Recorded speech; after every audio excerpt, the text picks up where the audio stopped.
All right, welcome everybody to episode 1 of the Revolve Recap. It's the first one, David. This episode, as in all the episodes, we are going to look up, look in, and look out, and just kind of look at how we as Revolve Church can glorify God in our disciple-making efforts. And so what are we going to learn about today, Bill? Well, we're going to learn about a lot of stuff, but before we do any of that, we have a personal question. Now, listen, I use the day one. This isn't a sponsored post right now, Dave. I just want you to know that. I use the day one journaling app. I've been using it probably for about the last 5 or 6 years.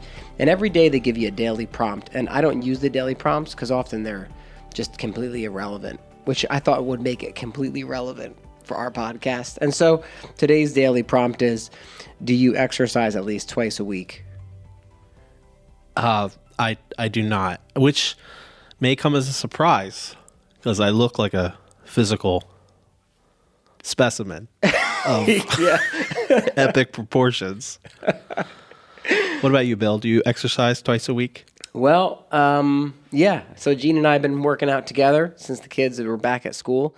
So that's been good. We probably work out 4 times a week or something like that. I'm sure you could tell by my biceps. All right. Well, so what are we going to do? Is that what you're asking? Yes. What are we talking about today? Listen, why should people listen to this? Oh, well, people should listen to this because they love us and they love our banter. But also because we're going to look a little bit deeper into Leviticus 13 and 14 today, kind of recap some of that. We're going to unpack some of the stuff that's been happening midweek during the book club on discipling, share a couple stories from our ministry partners and some outreach opportunities that happened in the last week. And they get to hang out with us.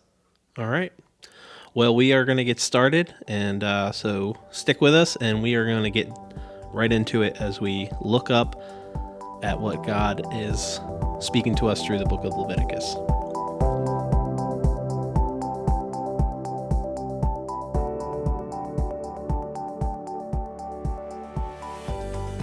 All right, well, let's see. Let's start with the sermon overview. So last week, we were learning about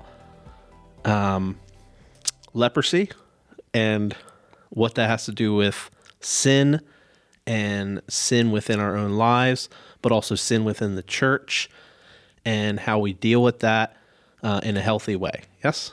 Yeah. Would that be accurate? Yeah, that's a good summary.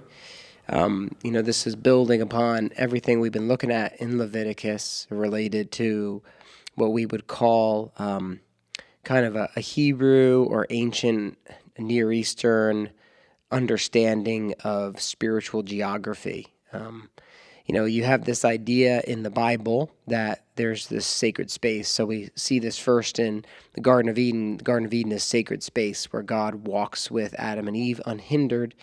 And then when sin enters, there's like this corruption, pollution that begins spreading, and it infects everything. And so sacred space is essentially removed as God removes them from his presence in the garden. And so one of the big meta-narratives of the scripture is this unfolding of the restoration of sacred space. And we see God's finger of sacred space touching down when he talks with Noah, he talks with Abraham, and he meets Jacob with this dream of Jacob's ladder, so on and so forth. And so then that sacred space is more formalized in the tabernacle, which is what we're unpacking in Leviticus, and then eventually it becomes the temple, and then of course it becomes Christ who dwells among his people as Emmanuel, God with us. And then that is finally consummated when God makes all things new, and we see that the book of Revelation ends with saying that God dwells among his people. And so this idea of the restoring of sacred space, and so in Leviticus we're looking at cleansing sacred space so that God can stay among his people and his people can stay among him. And so you just think of it like someone's just constantly power washing a little area with blood. So one of the things that our family did is the discussion that we had, I'd say last night after dinner, just kind of reviewing and talking about the sermon, is just looking at our own lives, looking at our own family as that sacred space, and praying through, what are areas of sin and areas of weaknesses that aren't glorifying to God, within our home and within our parenting, and, just looking at things like losing our patience with our kids, or, kind of flying off the handle and screaming. I kind of feel like what may happen in this podcast is our wives may get really angry with us. Either one, for being foolish, which kind of feel like happens every Sunday. Yeah. What's number 2? Sharing personal sins. Gina hasn't sinned since 1984. Really? And Bill has lied in the last 20 minutes, seconds. But no, I think it's important to, to express these are things that we're all, chewing on, and there are no perfect parents in the church, and we are kind of working through that as well. And but our home, our life, our home, our church, that's all sacred space, and we want to keep that pure. Yeah, because the people of God are sacred space now. That our innermost being has been cleansed by the blood of Christ, and that space has been prepared so that when the Holy Spirit dwells within us, which happens upon salvation, now we are sacred space. And of course, as we gather together, that sacred space is even more pronounced. And so there is a sense in which your family, even though you may not identify as, quote, the local church, it's still the most micro manifestation of this sacred space of the church, because you have your family, you're from your home outward, as opposed to from the big to your home. And so, yeah, I think that's a really good point. Yeah. Another thing that was discussed on Sunday, and then we also talked about it at the book club on Wednesday, was this idea of church discipline and how we don't often see that. Do we want to bring anyone up on right now? Well, I mean, I did have some things I wanted to talk with you about. Thank you. No, I think that church discipline is a theme here that it may not seem very obvious, but I do think there's a real metaphor between the way that the lepers or the stones, maybe even more so the stones and the laws for cleansing houses in Leviticus 14. We see this idea that if you have, within the home, if you see this stone that has mold on it, it needs to be brought outside the camp. And the reason is to protect the house. We don't want this contagion to spread.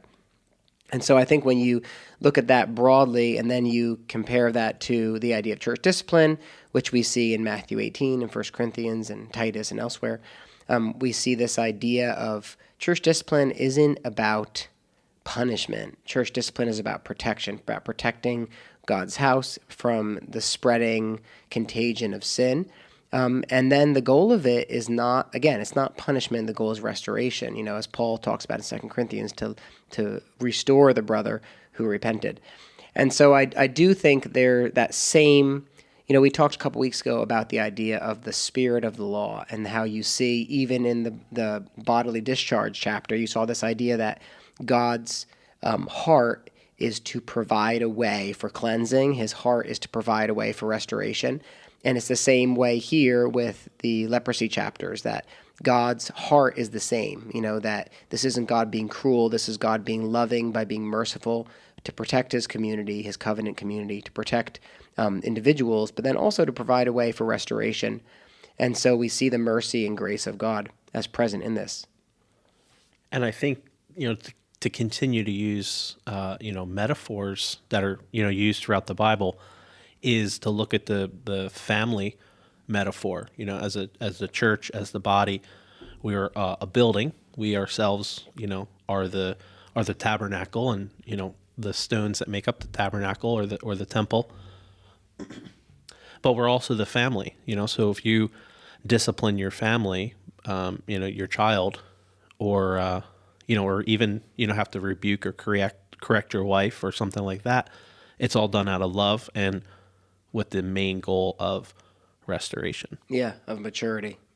Yeah, when we say we, quote, punish our kids, you don't do it to be cruel unless you're a bad parent. You do it because you don't want your, toddler to keep running into the street or something like that. And so we have good intentions. And then that's what, the author of Hebrews says when he says that, a father disciplines his kid because he loves them, not because he's a mean guy.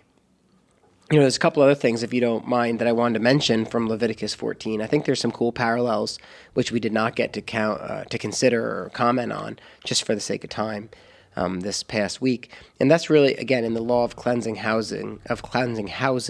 We see some of these kind of cool parallels. It says in verse 40 of chapter 14, the priest shall command that they take out the stones in which is the disease and throw them into an unclean place outside the city. And talking about taking these diseased stones and taking them outside the city. And I was thinking about that and praying about it and reflecting on it. And I was just reminded that Jesus is referred to as the stone that the builders rejected, but he becomes the cornerstone. And so we also have this New Testament idea that Jesus became a curse because anyone who hangs on a tree is cursed. He became sin. He who knew no sin became sin. And so Jesus essentially becomes this stone that gets tossed aside because he gets placed with all of our sin and the curse of sin upon himself. And Hebrews 13:12 touches on this when it says that Jesus suffered outside the city. The idea that Jesus is being crucified outside the camp, looking back at the Old Covenant.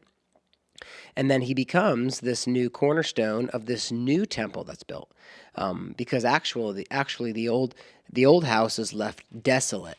And that's, again, what we see in Revelation chapter 2 and 3. We see this idea, and also in Matthew 24, Matthew 23, this idea where Jesus is saying to the churches in Revelation 2 and 3, for example, he's saying, I see this in you, I see this sin in you, and if you don't deal with it, I will snuff out your lampstand. And so, in other words, if you don't deal with this contagion of sin, the fact that you tolerate the teachings of the Nicolaitans, or you tolerate Jezebel, looking at these big picture ideas of tolerating sin, he says, I'm gonna remove your lampstand. In other words, I'm gonna shut your church down, because these things have to be dealt with, or they will be destructive to the church, and then he's going to declare their house desolate. And so we do see, I don't think this is a forced metaphor, is the point. I think we see this metaphor as pretty clear within what we would call world metaphors. There's like these big world metaphors, like you said, about the house, or the stones, or whatever it might be, family. So I think this also will reiterate what we drive home a lot at Revolve, is this idea of having a knowledge and understanding of the whole narrative of the Bible. Yeah. We can't just look at these one singular sections in different parts of the Bible, but really look at the whole part of the Bible and how the Old Testament and New Testament talk to one another. Yeah, I think, when I think back on my time in seminary when I was doing my Master's of Divinity, I think that probably my Bible introduction classes, which was like a semester on Old Testament Bible introduction and a semester on New Testament introduction, where it was basically looking at, this is what this book is about, this is the big idea of it, this is the theme, this is how it ties together. I think those were probably among the most important classes that I ever did. And we tend to think that we need to really get into the nitty-gritty of this or that and tear apart these specifics, but that doesn't really help you if you don't have a big picture understanding of things. And just parents, that's one of the reasons why I really love the Jesus Storybook Bible. I think the Jesus Storybook Bible does a great job of unpacking that meta-narrative. So I know it's not really this section of our podcast. We'll talk more about it in the future. But if you want to learn more about that, hermeneutics would be a good thing to get into. Yeah, we'll definitely comment back on that. And just another thing that came to my mind, I'm sorry, is there's another Bible, if you don't like the Jesus Storybook Bible for whatever reason, called the Big Picture Story Bible by David Helm, Helm. And that's another really good meta-narrative understanding of the Bible. All right. So, Bill, do you want to move into some questions that maybe people have sent you this week? Yeah. I'm trying to think here. I did get one question very clearly from someone who basically asked, why don't the Israelites, or why don't Jews sacrifice any longer? And so, in other words, why don't we see Jews dealing with these two birds, dipping birds in blood and stuff like that? And the answer is because PETA would be really upset. No, I mean the real issue at hand is because the temple is no longer in existence, which is something that the Jewish people are constantly looking forward to. They want to see the temple rebuilt, restored, if they're Orthodox, and you might say, well, that's not a big deal, but it is a big deal because I think it's Deuteronomy chapter 12, verse 5 says that the Jews were commanded to worship in the city in which God would place his name, which becomes Jerusalem. And what we see happening in the book of First Kings is the northern kingdom splits off from the southern kingdom. And then the northern kingdom that was actually tolerated to an extent by God. But the problem is that the northern kingdom decided they wouldn't go to the southern kingdom to worship, and they established their own central place of worship called Bethel, and they start worshiping there, sacrificing there instead of sacrificing in Jerusalem, or it says that they sacrifice on the high places. So in other words, they would go, there was maybe a totem pole on top of this hill, and they would be like, well, we worship, God and not Baal, but we're going to go and sacrifice over there because it's closer. And that becomes a point of condemnation and judgment from God. And so the Hebrew people were supposed to worship in a very particular place, and it was the temple or the tabernacle and then the temple. And so once the temple was destroyed, then sacrifices stopped. Then they rebuilt the temple and things were reinstituted, but then it was destroyed again and then rebuilt, and then it was destroyed again in 70 A.D. By Emperor Titus. And so since that point in time, there's no official place to worship in that capacity. Now, just to kind of ask a follow-up question to that. Now, what about the celebrations and the holidays, Yom Kippur and those types of things? Do they still, those are still celebrated now? Yeah, I don't know if all of them are still celebrated, to be honest, but I know that there are certain things that are definitely celebrated. Yom Kippur is clearly celebrated, and those things are celebrated within the local synagogue. And so after the temple, actually after the exile, when the Jews became dispersed around the ancient Near East and then into Europe and throughout Asia Minor, the synagogue became developed. And this is probably a longer conversation, but the synagogue became developed and you started to have a decentralized understanding of worship. And so, because there was no temple. And so the Pharisees became like the local synagogue rulers, where the priests were the rulers of the central place of worship in Jerusalem. And so, all of that kind of developed. But in terms of which specific festivals are continued or not continued, I would just be shooting in the dark. But a lot of them are still continued, like Yom Kippur, Rosh Hashanah, and things like that. Wow, that was really fancy. I'm a gentleman and a scholar. Wow. All right. So if you have questions after the sermons, we encourage you to, write them down. You can put them in the gift box in the back. You can give them to one of us. Did you say the gift box? The giving box. The gift box. The gift box. I mean, a gift box would imply that you take something out of it. Like the gift shop where you leave your children. Where we leave our kids. Because they're blessings. They are. And if you want to take them, you probably shouldn't. Because that would be kidnapping. Yes. Which is breaking the Ten Commandments. So if you have any questions, let us know so we can talk about them on this podcast, which is one of the goals of the podcast, is to be able to answer questions that you have. And if we don't know the answer, we'll make it up. Yeah. Like pronouncing Yom Kippur or Rosh Hashanah. So what are we reading this week, Bill? Yeah, so this coming Sunday, what day is this Sunday? Yeah. 27th, 26th, something like that. 28th, because it was 27th, because 27th, Valentine's Day was on Monday.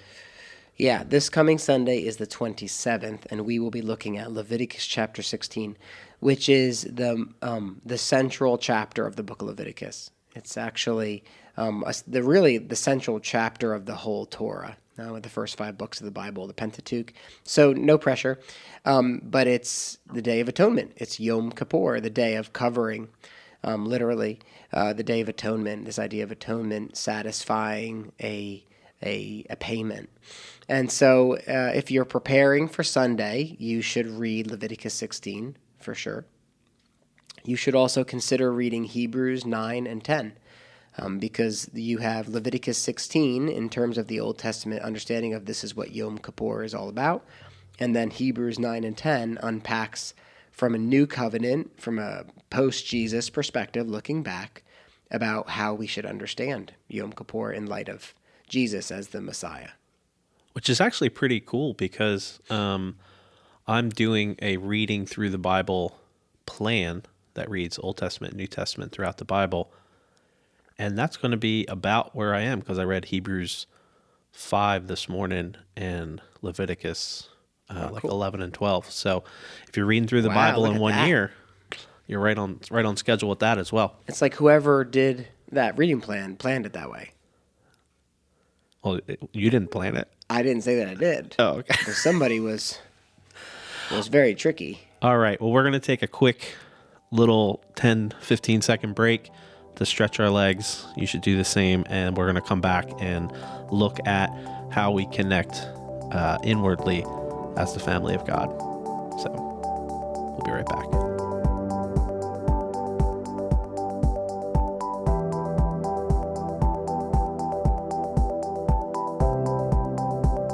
All right. Well, welcome back to the Revolve Recap podcast. I am still David McCumber.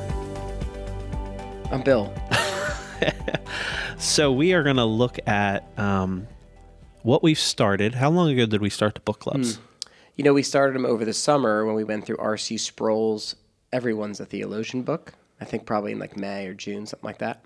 And we just continued it. People really seem to connect with it. It's been a good thing. Yeah. So this month, or for the last few weeks, we've been going through the book called Discipleship that I've been leading, and it's been really, really good. Bill, do you have any questions for me about that? I do, David. I do. I guess you've gone through 2 weeks so far.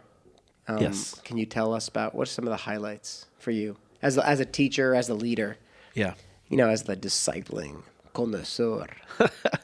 I think what has been cool is the amount of people. See, we have a lot of our discipleship groups are segmented just by location, where they are in life. You know, we have a lot of young families in groups, or we have, you know, retired people in groups, or I don't want to say old people, Wow. but Seniors. seniors. Retired? Fireside. AARP. Yes. Geriatric? So we Unbelievable. so Mature. the book clubs have allowed a more diverse span of our church, but we see that on Sunday morning. But being in a smaller group, it gives more opportunity for interaction. So I think that has been a neat thing to observe.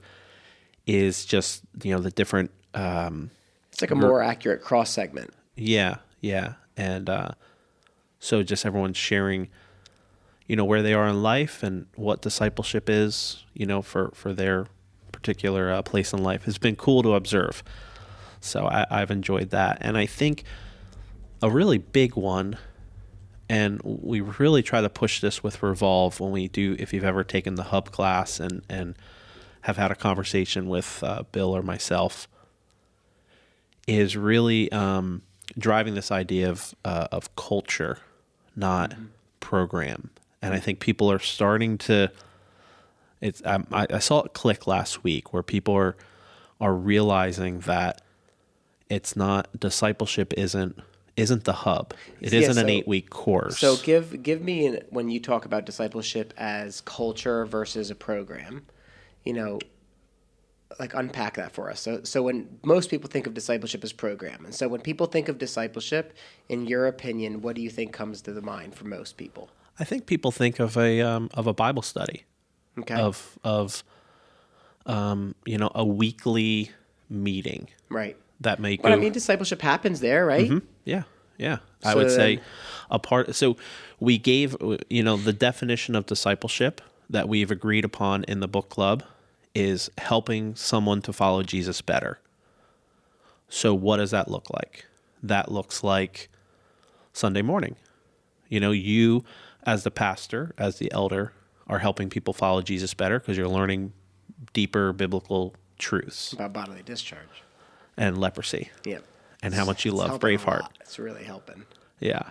And, but, and that happens within our discipleship groups as well. We have, accountability. We have Bible study. We have, living out the one another's. So helping one another, bearing one another's burdens and all that. So, but I think, what people are realizing, and I think what's being communicated in the class is just every interaction we have is an opportunity for discipleship. Okay. And that's what the culture is. That's me and you hanging out. We drive to Lowe's to get some wood. But as we're driving, I say, Bill, what's God teaching you? And that's the conversation we have. And that's discipleship because you share an issue that you're having, and then I share scripture, and I share my experience based off scripture. And that's a discipleship relationship versus two idiots in a boat. Yeah. And then we take the lumber and we build we build a manger because Yes. it's discipleship. Yes. And I do, one thing with doing a podcast or having things like this is you can't share inside jokes. So I have to let people in on the inside joke of two idiots in a boat. Oh, yeah. So that was, if you go to Revolve, you'll notice that Bill often will say things from the pulpit that make his wife cringe. And one time he just said, in a discipleship relationship, we have to be speaking the gospel. We have to be speaking scriptural truths to one another, not just be two idiots in a boat, which is referring to, a fishing buddy or a drinking buddy who just commiserates with everything that's going on. But in a discipleship relationship, we're hearing that, we're commiserating, we're hearing that, we're, being empathetic to the plight. But at the same time, we're saying, well, what does Romans 8:1 say about that? Yeah. And, There's no condemnation. Bro. Yeah. No, bro. Just because you lost that flounder. Yeah. But it's speaking scripture and truth and the gospel into those conversations. So I think that's something that people are picking up, that it's not a program. Culture. That's the culture. Yeah. So the idea that people tend to think of discipleship as like a set time. I get discipled between 1 and 2 p.m. During this lunch break where I meet with my coworkers. Yeah. And that is discipleship, but discipleship doesn't start there and doesn't end there, because when I am driving home from gymnastics with my kids and they tell me about something that happened in the class and I'm speaking the truth into that, that's discipleship. Yeah. Or when, I'm stressed and my wife offers to pray with me, that's discipleship because she's reminding me of God's truth in that moment. Yeah. And so it's really just like our friends in Southeast Asia would say, it's living out loud your love and faith, your love for God and, your faith. And when we do that, we disciple the people around us. Yeah. And that's an intentional thing we have to do. Right. You have to be intentional about that, because if we're not intentional, that's where it just becomes a drinking buddy or someone who just wallows in the mud with you, because we have enough people in the world that will agree with us that we're mad about. Oh, yeah. I Whatever. mean, it's super easy to just complain to your friends and Yes. have them to just be like, oh, man, that stinks. Yeah. But it takes a real friend. I mean, Proverbs says better are the wounds of a friend than the kisses of an enemy. Yeah. And so it takes a real friend to say, hey, look, you vented for a minute. Like, I hear you, but what does the gospel say about this? Yeah. And then they slap you because nobody wants to hear that. But and then further, to take that a little step further, is that we can't speak truths and gospel truths to people if we're not being filled. So there's an important element of that, of we need to be in the Word. We need to be studying. God needs to be filling us so that we can then pour into others. So if you, for those who haven't read the book Discipleship by Mark Dever, and they're not in the book club, even though we probably have about like 20% of the church in the book club, if they aren't reading it, haven't read it, could you summarize the first week in like 2-3 sentences, like the big takeaway? Yes. So we talked about, I'm trying to think the first week. I think the first week we just talked about your circle of influence. What is, people are observing us. We are discipling whether we like it or not. People are learning about Jesus from us, and are we an accurate representation of that? And we all have that circle of influence, and they may overlap slightly, but God has put us in certain places, and my circle of influence is different than, say, Steve's circle of influence or Breton's circle of influence. Right. So I say that would be the first week. And then last week we talked about discipleship within the local church, and that discipleship doesn't necessarily, so outside, we can disciple people pre-conversion, and then, but once they're baptized and they're a part of the body, they need to kind of fall within the structure of the local church. So, dealing with church discipline, giving the ordinances, being led by elders teaching. So the idea of discipleship happens within the umbrella of the local church. That you can't just be like a lone ranger who's out there. Yeah. So I wasn't able to be there last week, but I was there for most of the first week. And one of the activities that we did, which is something you could do at home, if you're looking for some homework, is just get a piece of paper and write on the top of it, or across the, make it landscape, and write live, learn, work, and play as like 4 big columns. And then just think about a normal week for you and make a list. Like, who are the normal people who you interact with where you live? That's your family, your neighbors. Who do you normally interact with at school where you learn? Who do you normally interact with at work? And what about when you participate in hobbies, whether that's going to the gym or pottery class or whatever it might be. And then you begin to get a good snapshot of your social circle, and you realize these are the people who I have influence over. If I go to archery club with Robin Hood, then I got influence over Robin Hood, and I need to remember that, be intentional about the words that I say without being a weirdo. Yeah. Be like, that the Little John.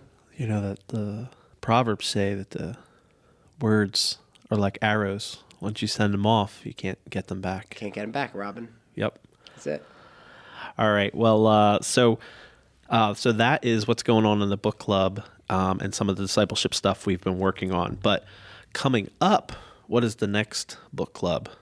Yeah, well, the next book club isn't really a book club. It's going to be just more like a course, really a workshop of sorts, and that's going to begin theoretically on March 9th, assuming that David ends on time, which if he doesn't, it's not a big deal. It's not grounds for church discipline or anything like that. Oh, shoo.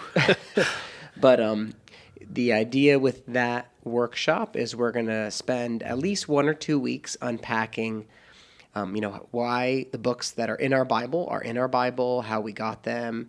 I think our elder Steve is also going to unpack a little bit about how we got our English translations, and kind of the history of that, which is pretty fascinating. And then I'm going to spend a few weeks working through these big workshop ideas of how do you interpret the Bible, which is going to be, looking for things like patterns of repeated words and structure and genre, and through this lens, this big picture lens of observation, interpretation, and application, which is basically, what does the text say? What did it mean to the original audience? And what does it mean for us living in not the original audience? And so we're going to, it's the basics of biblical hermeneutics. And so the way we're going to do it is we're going to teach a section of biblical interpretation, and then we're going to do a workshop, so we'll, for example, we'll teach something, and then we'll look at Jeremiah 29, or we'll teach something, and then look at 1 Corinthians 13. Some of these passages, which we tend to look at as isolated texts, but then when you kind of like zoom out on your phone, so to say, then you realize that there's this context which shapes the way that we read these passages and these texts. And so that's what we're going to be doing. That begins March 9th, and you should sign up for that if you're interested. I think we have 16 or 17 people signed up.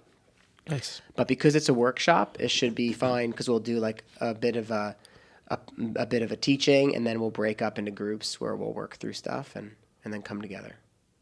And one of the fun things about breaking into groups that we did in discipleship book club, is we rotate the groups every week. So you can't just keep trying to get group with Steve to get the answers.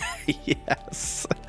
So we are going to shift over into looking out and just take a quick break. But Bill actually requested if he could do the musical interlude for this part. So Bill, can you play us out? Beep, beep, beep, beep, beep, beep. Beep, beep, beep, beep, beep. All right, welcome back to the looking out section. We are going to talk about, we talk about connecting to God, which is, going deeper in scripture and prayer and connecting to God's family, which is our discipleship relationships in our church and our, just the inward focus of the church. And now we're going to talk about how we engage in God's mission, engaging with the lost, engaging with those in need, and sharing the gospel. So this week, Bill went tell us where you went, Bill. Where did you go? Well, before I do that, I do want to preface everything we're going to say in this section with, we realize Revolve is a little bit of a weird church when it comes to this kind of stuff, because most churches centralize their outreach. In other words, most churches say, we're doing this thing on this day, you should all come, or you should invite your friends. And our perspective at Revolve, coming from the mission field, when we planted, our perspective was to train our people to think and act like missionaries. And I don't know if we've done that, but I think that we've made steps in that direction. And so I'm not discouraged by it. And so a lot of this looking out, the outreach type stuff has been difficult to communicate because so much of it is personal. And so it's like, if David doesn't tell me what's going on, I don't know.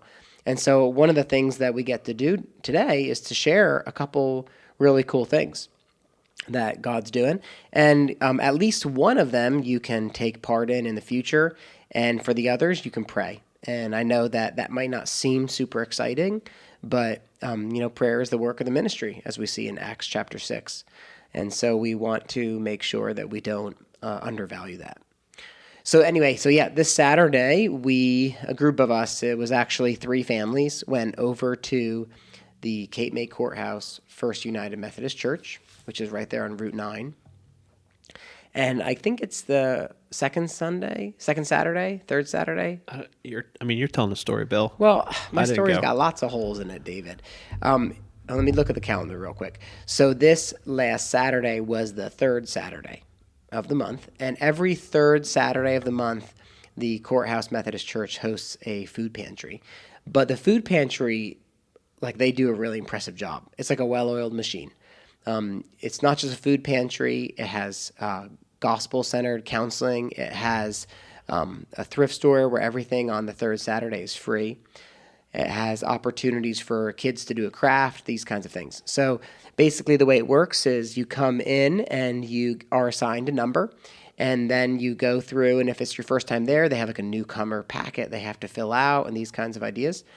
And then once you start coming, then you get a folder assigned to you. And then that folder goes to, in a system where they have people who have been coming since 2012, and they know the same people.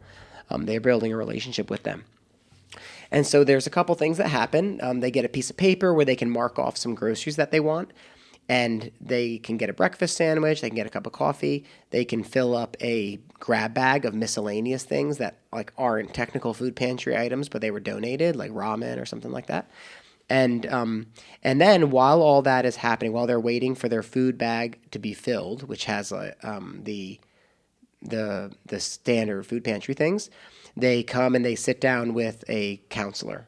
And we had some people helping with distribution of food, organizing. I was helping with the counseling.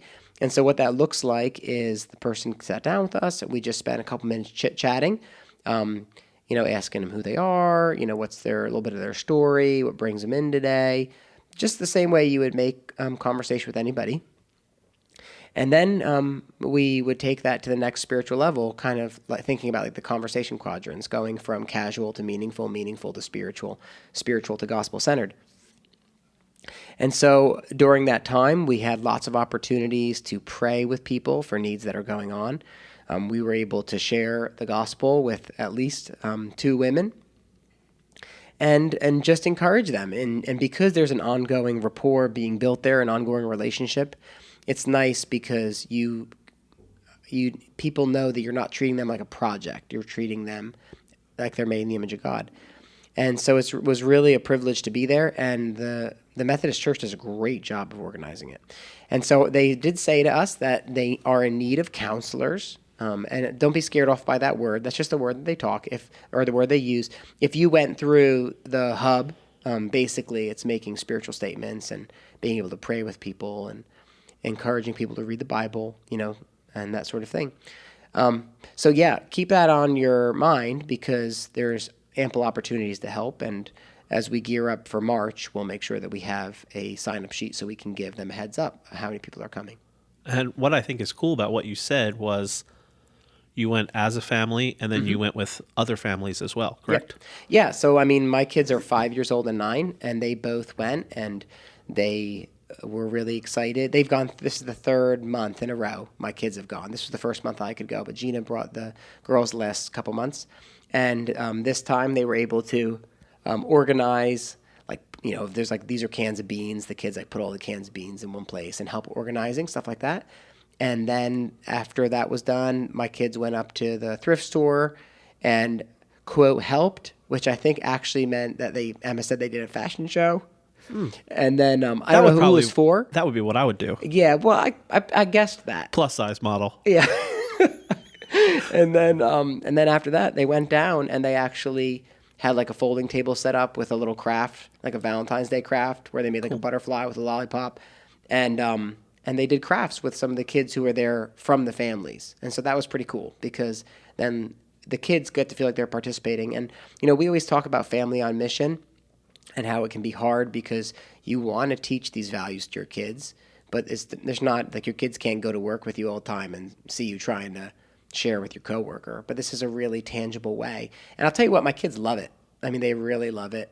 Emma said it reminds her of serving at the tea house in Greece, and she just really enjoyed that when we were in Greece. And so, yeah, they were excited about it, eager to go back. Yeah. So I would challenge you that if if you're not able to make this particular outreach or event, so once a month, Yeah, but you can look at this week. You can be looking through kind of those circles of influence that Bill talked about earlier. People that you work with, people that are in the same hobbies as you, people where you, go to school, people in your family that you could, as a family, make a meal for or bless or something like that. So it doesn't have to be, and this is what we always want to drive home. It doesn't always have to be an organized thing that the church or someone else is doing. Just as a family, show the love of Jesus in a practical way. I mean, you think about it this way. This is just an easy example. We give as kids get older, they stop playing with certain toys, and it's easy to just throw those toys in a box and then drop them off at the Ark, which is fine. But if you have another family in your community whose kids are a few years younger than yours, then you can call that family up, and it's an opportunity to ask them if they want them, to build a relationship with them, and to, just build a friendship and also be a blessing. And so I think we need to think outside, and that's discipleship. Going back to our middle section on discipleship, I mean, that is discipleship because I'm modeling freely I've received, freely I give to another. Except in the case of toys, it's cost me a lot of money, and now I'm giving it to you because my kids don't play with it anymore. Yes, and I think another thing you want to do within that is use that action as a way to make a spiritual statement, and it could be something as simple as Jesus loves Legos. I was going to say to you. Jesus says, "Love your neighbor." I'm just showing you love in a practical way. Well, I think they're both valid. Jesus. All right. Well, we're gonna on that note, we're gonna kind of wind it down, and so. Can I just give 2 quick updates? I promise I won't take long. Hey, you know what, Bill? Is that a yes? You do your thing. So I just want to share this with you guys. We have a contact in South Asia who's in a closed access country, so we can't really share too much about him, but he alerted us maybe 2 weeks ago to the fact that there was a village nearby of believers, persecuted believers, very impoverished. They make bricks for a living in their kilns, and then they live in the kilns. So it's the kilns, think of it like almost like a strip mall that's not being built, that kind of idea. And so he told us about it, and he asked if we could help. And so we asked him, what would it cost to feed this village for a month? And he said it would cost about $500, which, immediately makes you feel bad because, that's like nothing, you know what I mean, for this entire village. And so we told him, we said, look, we can't help all the time because we don't want to start something that's unsustainable, but we can help this time. And so we sent him money. And he sent me like 70 photos and videos of distribution, and it was just really powerful, and it was just a beautiful thing how thankful that village was, And so that's your giving. I don't want the church to think that, I don't know, I give this money, I don't know what happens to it. Like, know that your giving fed an entire village in a persecuted church environment, which is pretty powerful. And then also last week had a really great opportunity to start a Zoom training with some leaders who are overseas. And it just was the culmination of multiple years of prayer, of training. We got a guy who's an Arabic speaker, an Urdu speaker, a Persian speaker. And then actually I might have a fourth guy joining who's also in South Asia from Honduras, but he's working among Urdu speakers. And so that's we got to start training them, going through basically week 1 of the hub, and they were really excited. And so that was a great opportunity as well. And so, again, these are really exciting things. Keep these opportunities in prayer, because God is working through our little church, even though we don't get to see it on the ground all the time, which we'd love to, but we can because of various reasons. It's still exciting to be a part of it in small ways. And one of the guys who you are coaching is connected to this village, correct? So Yes. there's an opportunity maybe for ongoing connection with that. Yep, one of the guys who is in my Zoom training is the guy who told me about this village. And I'm really excited about that opportunity because in this part of the world, it's mostly traditional church efforts being used to reach unreached people groups, which isn't very effective. And so by training in some alternative ways, then we get some cool opportunities. That's awesome. Well, thank you for sharing that with us, Bill. We are winding down this time together. So let's, Bill, can you just give us a couple action steps that we can do the rest of this week as we get ready for Sunday?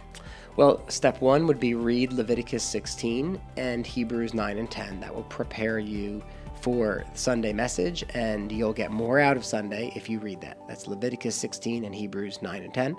Second thing is if you want to sign up for that hermeneutics workshop, you can sign up on Sunday, and there'll be a clipboard over by where we preach. And if you aren't going to be there Sunday, you feel free to send me a text or email us at info@revolvechurchnj.com.